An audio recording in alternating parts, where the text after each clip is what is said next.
ஏகசக்கரம் என்ற கிராமத்தை அடுத்த காட்டில் வசித்து வந்த அரக்கன் பகாசுரன் அவனுக்கு பசி எடுக்கும்போது அக்கிராமத்தினுள் நுழைந்து கண்ணில் பட்டவர்களையெல்லாம் அடித்து சாப்பிட்டு வந்தான். அவனது அட்டகாசத்தை குறைப்பதற்காக அவனுடன் கிராமத்தினர் ஓர் ஒப்பந்தம் செய்து கொண்டனர். அதன்படி மாதம் 2 முறை அவனுக்கு ஒரு வண்டி நிறைய உணவை அனுப்பி வைப்பார்கள். உணவு முழுவதும் சாப்பிட்டுவிட்டு மாடுகளையும் வண்டி ஓட்டியையும் சாப்பிட்டு விடுவான். ஒவ்வொரு குடும்பமும் அவனுடைய தேவைக்காக 15 நாட்களுக்கு ஒரு தடவை உணவை கொடுத்து வந்தனர்.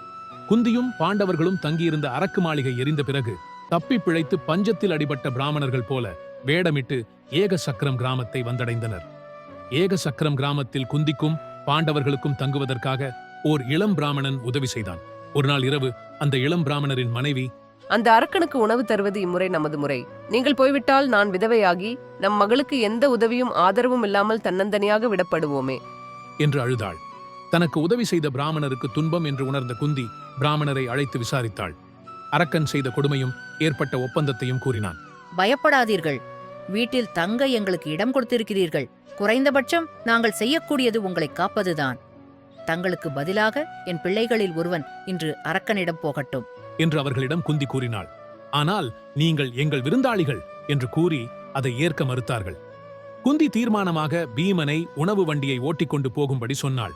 இந்த செயலைக் கண்டு தம்பதியர் மனம் உருகி போனார்கள். பீமனுக்கு குந்தியும் மற்ற சகோதரர்களும் விடை கொடுத்து அனுப்பி வைத்தார்கள். பீமன் காட்டை நோக்கி புறப்பட்டான். காட்டிற்குள் நுழைந்தவுடன் பீமன் வண்டியை நிறுத்தி அரக்கனுக்கு கொண்டு வந்த உணவை சாப்பிடத் தொடங்கினான். பீமன் உணவை சப்பு கொட்டி ருசித்துச் சாப்பிடும் சத்தம் அரக்கனின் காதில் விழுந்ததும் அவன் பயங்கர கோபத்துடன் வந்தவன்.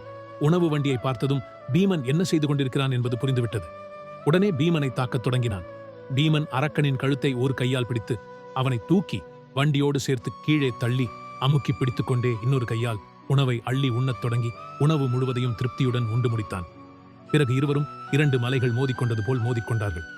மரங்களை பிடுங்கி ஒருவரையொருவர் தாக்கிக் கொண்டார்கள். அவர்கள் சண்டையிட்டதால் பூமி அதிர்ந்தது. அந்த காட்டில் இருந்த மிருகங்கள் பயந்து ஓட்டமெடுத்தன. இறுதியில் பகாசுரனின் கழுத்தை முறித்தான் பீமன்.